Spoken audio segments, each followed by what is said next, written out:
asin darakulang bareta kan aldaw. Mga baretang balansyado, dainimting kikilingan, asin makatotohanan. DCGB, Bareta alas 7. Mga preskong bareta sa lado lokal, nasyonal, internasyonal, asin iba pa. Bareta alas 7. Digdi sa GB, garantisadong bareta. Marahay na aga mga tugang Miyerkules po ngunyan. Pecha 3 sa bulan kan Setyembre 2025. Ini po ang Bareta alas 7. Headlines sa itong darakulang mga bareta.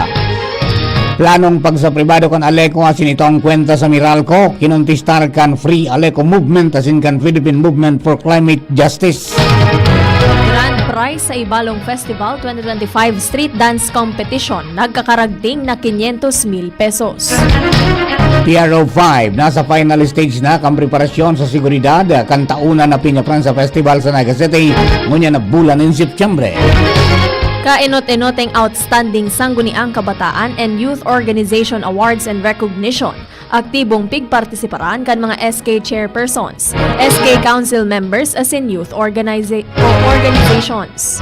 Sa lado nasyonal, 118 bilyon pesos sa nawara sa gobyerno dahil sa gas Agost flood control project sigun kay Finance Secretary Ralph Recto.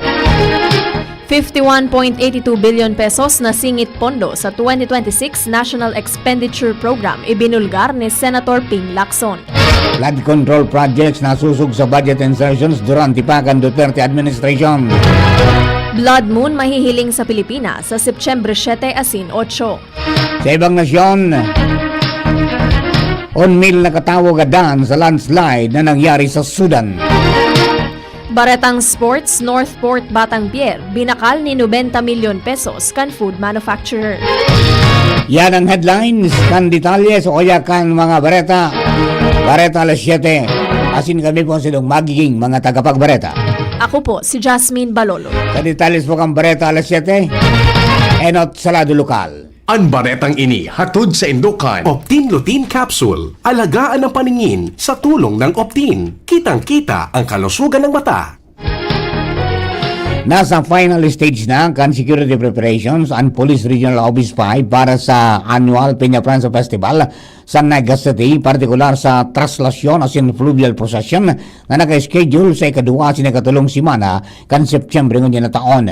Sigung kay PNP Bicol Director Police Brigadier General Nestor Babagay Jr., ma-deploy ang komandansya ng 3,000 na policemen sa key pilgrimage sites sa mga masunod na simana. Sinabi ni RD Babagay na nag-request sa iyang opisina si Naga City Mayor Leni Robredo na mag-heightened security coverage para masiguro ang kaligtasan o safety kan mga pilgrims. Piglalauman ng opisyal ang 2 million pilgrims as in tourists kung kaya importante ang maigpit na seguridad sa gabos na oras. Siniguro man kan opisyal na preparadong magresponde ang pulisya ano man na oras susug sa enhanced security protocols. Mientras tanto, para sa security measures, ipig-reactivate man kan city government kan Piña Francia Joint Operations Center na maserbing central command as in hub para sa month-long celebration bilang pagsiguro kan centralized coordination, communication as in control tanganing mamanihar ang massive influx ka mga bisita. Ang baretang ini hatod sa Indokan. Plemex. Pag may ubo o hika, Plemex agad. Basta lagundi, Plemex. Nasa 500,000 pesos ang pwedeng mauli kan grand winner sa street dance competition sa Ibalong Festival ngunya na taong 2025.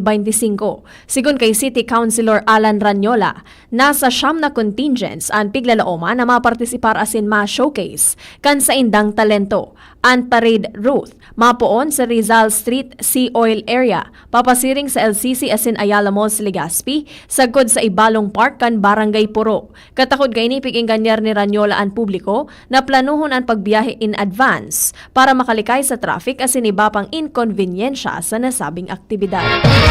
Ang baretang ini hatod sa Indokan. Liver Aid Silimarine Capsule. Ang good drinks at good food, perfect combo. Isama pa ang Liver Aid. It's liver lover, boys!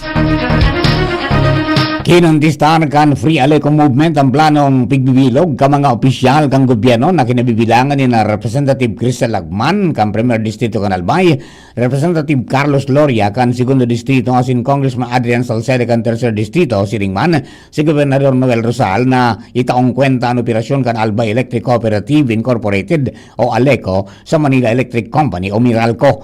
Sigon sa Free Aleco Movement ang breakdown o kaya backdown ang negotiation sarong klase nin pagtraidor sa mga member consumer owners kan Aleco asin sa prinsipyo kang cooperative governance sa nang tinawanin doon ang Aleco bakong personal property ka mga politiko na pwedeng i-trade away ang Aleco sigon pa sa grupo para sa mga miyembro sa mga konsumidores kan Albay na dekada ng day natatawanin tama asin tunay na demokratiko asin may paninimbagan na kooperatiba. Idinagdagbakan ng Free Aleco Movement na imbis na i-empower ang Aleco para pinalmenteng makapag-rehistro sa Cooperative Development Authority o CDA ang magpongsyunar bilang tunay na kooperatiba, ang planong takeover kan Meralco mas lalong magpapahararom kan cycle of political interferences in corporate exploitation. Pighubaan kini ang mga albayanos, konsumidores kan sa indang right to self-determination asin isurrender and control kan sistema kan elektrisidad sa monopolyo kan kumpanyang nakabase sa Manila. Nangampo din ang grupo sa mga miyembros konsumidores kan Aleco asin ibang pang stakeholders na kontrahon ang makasusupog na sell out na ini sa pagsasabing ang futuro kan Aleco dapat desisyonan ka mga rightful owners na iyuan mga albayanos asin bako ka mga politiko asin korporasyon na may vested interest. Ang baretang ini hatod sa Indukan Mega One. Ang Mega One ay may 21 sangkap para matulungan ka sa iba't ibang karamdaman tulad ng diabetes, high blood, stroke, arthritis, kidney failure, cancer, viruses, at iba pa. Tumawag kay Doc Joy Bitito sa 0998-975-8121 or 0917-853-8933.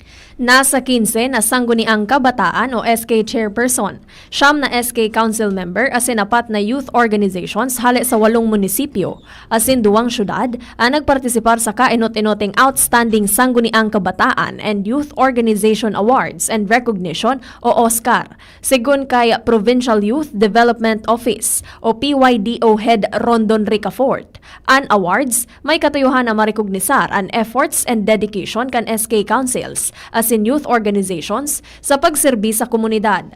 Kasabay sa mga awardees, ang SK kan Barangay Orosite sa Legazpi City bilang Most Innovative SK Initiative, Youth Access for Best Youth-Led Community Project. As in Most Impactful Advocacy Program, SK San Juan kan Santo Domingo for Best SK Project, Albay Youth for Excellence in Youth Empowerment, SK Dapdap kan Legazpi City. For Most Outstanding SK Council, Albay Young Farmers Organization Incorporated for Outstanding Youth Organization, as in Lowen Fred Sevilla kan SK Inarado Daraga Albay para sa Outstanding SK Chairperson. Sa reglaban niya itong baretang lokal, nagpahayag manin hararom na kaaditan ang Philippine Movement for Climate Justice o PMCJ sa napabaretang pag-ururon. Enric ang Gobernador kan Albay, tulong District Representative sa Kongresista asin kan Manila Electric Company o Meralco, may kinaraman sa privatization kan Albay Electric Cooperative Incorporated o Aleco. Reaksyon na ni kan PMCJ sa revelasyon ni Congressman Caloy Andres Loria kan Segundo Distrito sa sarong exclusive interview kan DCGB News na ang Meralco nagpahayag ng interest na mag-take over sa Aleco kasunod kan makanos na serbisyo asin brownouts, palabaw na presyo kan kuryente, alangkaw na system loss asin naglulubong utang na minaabot na sa 9.9 billion pesos na iman ang pinagpapadatulan para sa privatization susugman sa House Resolution number 108. Sigong kay Larry Pasqua, Senior Energy Program Officer ng PMCJ, na dapat ikonsiderar na enot ng naging sitwasyon kamaglaban Aleco kan 2014 sa 25-year concession agreement sa Albay Power and Energy Corporation o APEC, sarong subsidiary kan San Miguel Global Power Holdings Corporation na iuman ang power arm kan San Miguel Corporation na SMC. Magiramduman na ibinusol ni dating Albay Governor Joey Salceda ang concession agreement sa APEC para sa masolusyonan ang operational issues kan Aleco na mas lalong naglala kan tamaan kan Super Typhoon Riming ang Bicol Region.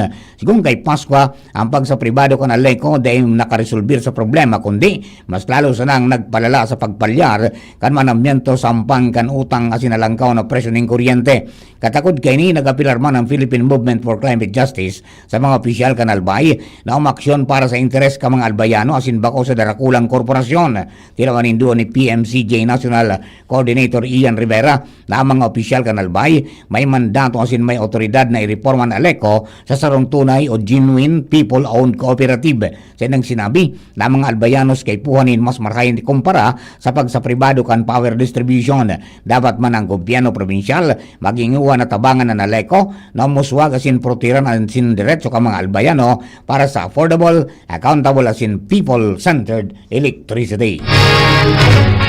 Nasa 2,500 na tauhan kan Police Regional Office 5 ang ide-deploy sa sarong formal na send-off ceremony sa September 11 sa Naga City para sa selebrasyon kan Peña Francia Festival ngunya na taon. Apara kaini igwaman in 800 na kapulisan hali sa Naga City Police Station. Sa pahayag ni Regional Director Brigadier General Nestor Babagay Jr., padagosan sa indang koordinasyon asin pakikipagtabangan sa manlain-lain na ahensya di gobyerno para siguro ang kaligtasan kan kada individual. Ang Peña Francia Festival iyo ang pagrumdum sa kapistahan kan Our Lady of Peña Francia kung sa insaro sa pinaka-aabangan kan mga albayano ang fluvial procession sa Naga River na nakaschedule sa September 20. Mientras tanto, mapoon ang heightened alert status kan PRO 5 sa September 7 bilang parte kan paghahanda sa mga aktibidad. Mga tugang primerong parte po yan, kambareta alas 7, mga bareta sa lado lokal. Ang bareta nga to sa lado nasyonal, ibang nasyon sports sa sin kamugtagang ng panahon, makalis lamang po kayo.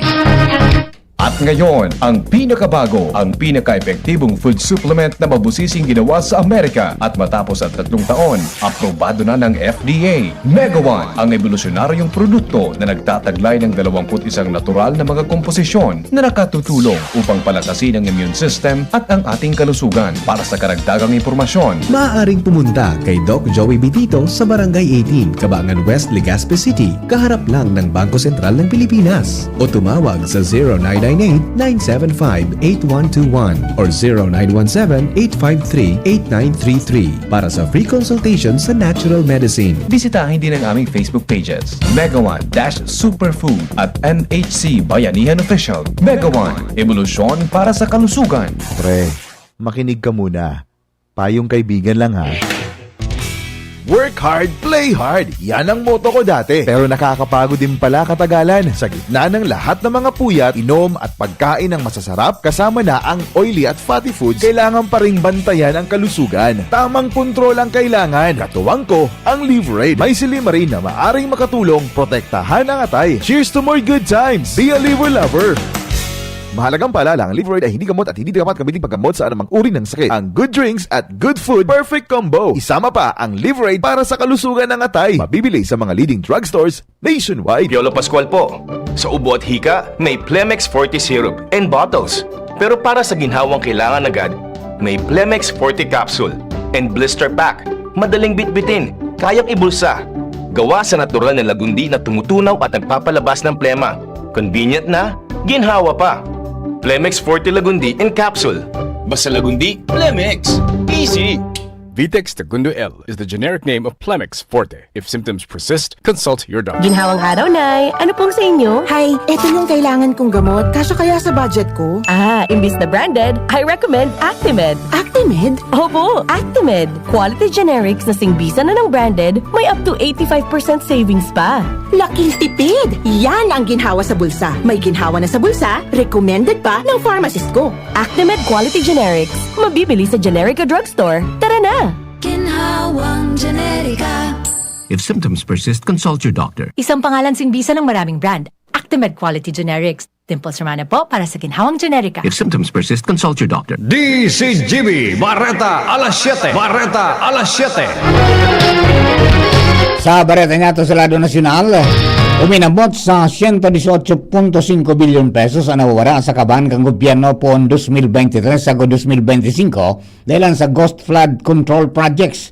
Inampahayag ni Finance Secretary Ralph Recto sa briefing kan Senate Committee on Finance and Development Budget Coordination Committee o DBCC sa propestong 6.793 trillion pesos sa 2026 national budget. Sigung kay Recto, dahil sa mga ghost projects nawala ng ekonomiya kanasyon in 42.3 billion pesos sagod sa 118.5 billion pesos kan 2023 sagod 2025. Katumbas ini in 95,000 sagod 266,000 na trabaho na kuta na napakinabangan ka mga namamaang Pilipino. Dagdag pa ni Recto na dahilan digdi bilugan sa inang suporta sa direktiba ni Presidente Ferdinand Marcos Jr.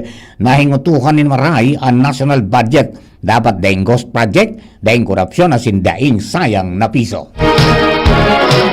Ibinulgar ni Senator Panfilo Lacson na daing mababa sa 51.82 billion pesos na kantidad kan malabog na distinct insertions sa 2026 National Expenditure Program o NEP na gusto ko taan niyang ibalyo sa mga programang susug sa Philippine Medium Term Development Plan. Sigun kay Lacson, ang mga pondong ini para sa flood management program sa Metro Manila as in Region 1 o Ilocos, Region 2 o Cagayan Valley as in Region 3 o Central Luzon. Enot nang nagkasundo si Lacson as in Senate Finance Committee Chair Senator Sherwin Gatchalian na halion ang pondo para sa mga proyektong makaduda as in ibalyo ini sa mga signifikanteng programa.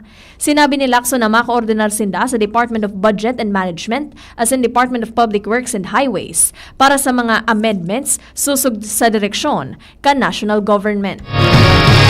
Mientras tanto nasusog ang flood control project scam sa questionabling budget insertions durante kan termino ni dating Presidente Rodrigo Duterte, sigung kay House Committee on Good Government and Public Accountability Chairperson as in Manila Representative Joel Chua, kan 2017 pa sana pigsita na inikan Commission on Audit o COA. Sunod-sunod ang report kan COA poon 2017 sagod 2020 na nagbulgar ka nagkapirang ribong proyektong delayed, defektibo o dagos ng dainay payotob na nagkakantidad din ginatos na bilyones de pesos sigung pa kay Chua.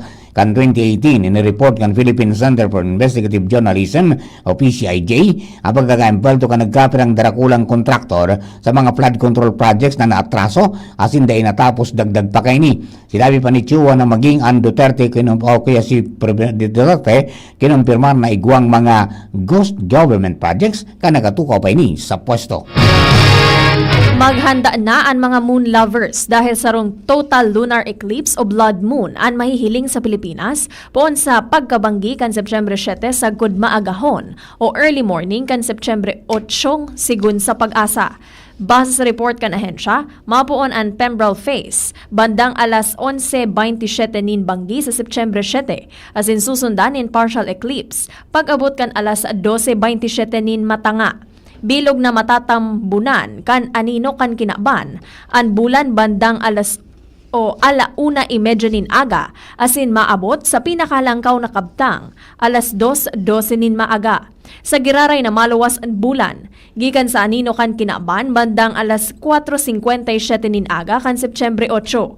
Aaboton nin maabot sa rong oras 22 minutos asin 54 segundos ang total eclipse na mahihiling bako sa nasa Pilipinas kundi maging sa sirangan kan Africa, Asia asin Australia.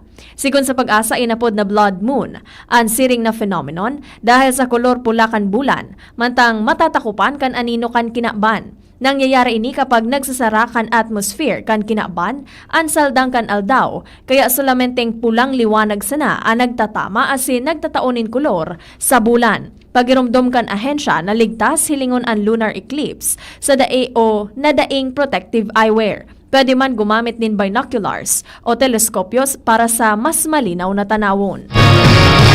Siniguro ni Justice Secretary Jesus Crispin Remulla na dahil magagamit sa opisina kan ombudsman bilang political weapon. Sinabi kay nina dahil magagamit sa pagka-ombudsman kontra o laban sa isyong pangpolitikal. Siniguro pa niya na in kaso siya ang mapili sa posisyon at opisina kainiligtas sa political harassment dahil nagiging patas siya bilang ombudsman. Pero padigdi tinawanin doon kan DOJ Secretary na tama asin magkakanigo sana sa iyang laog o kaya pagtaoning clearance sa pagkakadakop asin pagpapadara kay dating Presidente Rodrigo Duterte sa International Criminal Code. Tinawanin doon ni Remulla na igwanin sa presyenteng basihan ini para maipaotob asin maipadara ang dating Presidente pasiring sa The Hague, Netherlands. Kontra si Senator Amy Marcos sa posibleng pagpili kay Justice Secretary Jesus Crispin Boying Remulla bilang masunod na ombudsman na pigaapod niyang Plan C laban kay Vice President Sara Duterte asin mga kaalyado kaini. Sigun kay Marcos sa sarong press conference na ang planong pagdesignar kay Remulla parte kan serye nin mga lakdang kan sa iyang mga kalaban sa politika. Sinabi ni Marcos ang Plan A, iyo ang People's Initiative Chacha, Plan B an impeachment. Asin ngunyan, nasa Plan C o Plan C na ang pagtutok sa ombudsman. Idinagdag niya na handa siyang ipaglaban ang sa iyang paninindogan kontra sa pigsasabing political na panlalansi. Magigirumduman na nagsaangat si Marcos nin criminal asin administrative complaints kay Remulla may kinaaraman kan papel kaini sa pag-aaresto asin turnover kay dating Presidente Rodrigo Duterte sa International Criminal Court o ICC sa The Hague, Netherlands. Sa bareta niya to sa ibang nasyon, ruminadananin sang ribong katawan landslide sa Mara Mountain sa Western Sudan. Sigon sa kumpirmasyon kan rebelding grupo na The Sudan Liberation Movement Army. Ini dahil sa nagkatirang aldaw na makusugo ng mga paguran na nagresulta kan mga pagrasay nin daga kan nakaaging aldaw na nagwalat nin sulamenteng survivor asing kadaklan na iristro sa village kan Tarasin. Katakod kay ni nagapilar na ang grupo para sa humanitarian assistance gikan sa United Nations asin sa iba pang regional asin international organizations. Enot kini dakol na mga residentes gikan sa North Darfur State ang nag-evacuar pasiring sa Mara Mountains region kasunod kan labanan entre kan Sudanese Army asin paramilitary group na Rapid Support Forces na nagpwersa sa indang bayaanan sa indang mga arong asin nagresulta sa indang pagka-displace. Baretang Sports, binakal na kan food manufacturer na Pure Blends Corporation sa kantidad na 90 milyon pesos ang prangkisa kan Northport Batang Pier. Asin nagahalat na sa naini kan approval kan PBA board. Sigon sa report, binayaran ini sa duwang tranches o 2 gives. Nagkasundo ang ambos lados sa pagbakal kan prangkisa kan weekend asin opisyal ng pugol kan bagong management and team poon Septembre 1. Pero kaipuhan pa kining makakuha nin 2/3 vote gikan sa PBA board. Nakaschedule ang meeting unya na Miyerkules, September 3. Asin kaibahan sa agenda ang pagpabakal kan Northport. Dahil pa man sigurado kung gagamiton kan bagong team ang pangaran na Northport o sasalidahan ini kan sa indang brand na Pure Blends. Para po sa kamugdagang kampanahon, uyang Pag-asa District Regional Forecasting Center sa Legazpi City. Nasa linya po si Jim Bordales. Jim, please come in. Po, marhay na aga sa mga paraan tabay para naman sa tuyang weather forecast. So LPA sa laog kang sa tuyang area of responsibility. Actually na ini. So panibagong LPA na nabilog naman duman sa may northeastern portion kan sa tuyang area of responsibility. Kaso bago pong aga, ang sentro kan nasabing LPA pigkakarkulutang nasa distansyang 1,190 kilometers east-northeast kang extreme northern Luzon. Mientras tanto, panagos na nakaka-apektar ining southwest monsoon o habagat digdi sa western sections kang Luzon asin Visayas. Digdi sa tuya sa Kabikulan, laumantaan madampog hanggang sa kumbaga partly cloudy to cloudy skies na may mga isolated rain showers or thunderstorm, mga pag-uran na kung minsan may kaibang pagkilat asin pagdaguldol. So, sa ngunyan, wala man ang epekto sa man napantikan na sa tuyang nasyon itong naunang bita na niya tong LPA, pero halangkaw ang chance sa kaini na mag-develop sa sarong bagyo sa masunod na 24 oras digdi sa laog kang sa tuyang par o bago magluwas po sa tuyang area of responsibility. So sa ngunyan, wala man kitang nakabanderang gale warning sa mga kadagatan na sakop kang Kabikulan, lauman sara ang banayad sundot sa moderatong pag-ukol. kana sa tuyang kadagatan. Ang sa tuyang estimated wave height nasa 0.6 sundong 1.5 meters. Sa tuyang temperatura sa masunod na 24 oras, pinakahababa na sa 25 degrees Celsius. Pinakahalangkaw, posibleng umabot sundong 32 degrees Celsius. So, apera duman sa LPA na naunang bitan tower, pamangkitang na-detect o na-monitor na paribagong LPA o bagyo sa laog asin sa luwas kana sa tuyang area of responsibility. So yan lang po muna ang sa tuyang update para sa kamugtakan kan sa tuyang panahon. Hali po digdi sa Pag-asa DOS Legazpi. Jaime Bernales po sa liwat manhay na aga.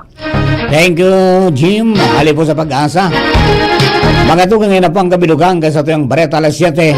Mga baretang tinipon ng sikinalap sa DCGB News Base na nakalis na 12 oras. Nakatong niya sa pagsulat ka mga bareta, sina Jenny Machuederana, sina Nicole Ann Gloriani. Lado technical, si Chief Ramir Tanay. DCGB Social Media Department, katuwang dyan si Jerome Nico Martinez, nasa tuyang IT. Siyempre sa luwas ang Mega Force Patrol. Hello kay Homer Alista Lola, siriman kay DPWH District Engineering 1, First District Engineering Office, si Sir Alan Imperial, nagantabay siriman si Chan Christian Abrera. Sendo ka boss, mga tuwag na tabangan tabay, Luzon, Visayas, Mindanao. Kami po sila mga naging tagapagbareta. Ako po, si Jasmine Balolo. Ako man po si Marty Love ang iba. Thank you for keeping us company. God bless the Philippines. Happy Fiesta, all by District. Ingat po, tabi sa gabos ng mga nagbabiyahe. Abangan na po, masunod ang bareta o kaya ang hapot with VP Henry Maceda. Masunod na. Yan ang DCGB Bareta alas 7. Abangan giraray sa aga. An hapon, masunod na. Pagkalipas lang kainin.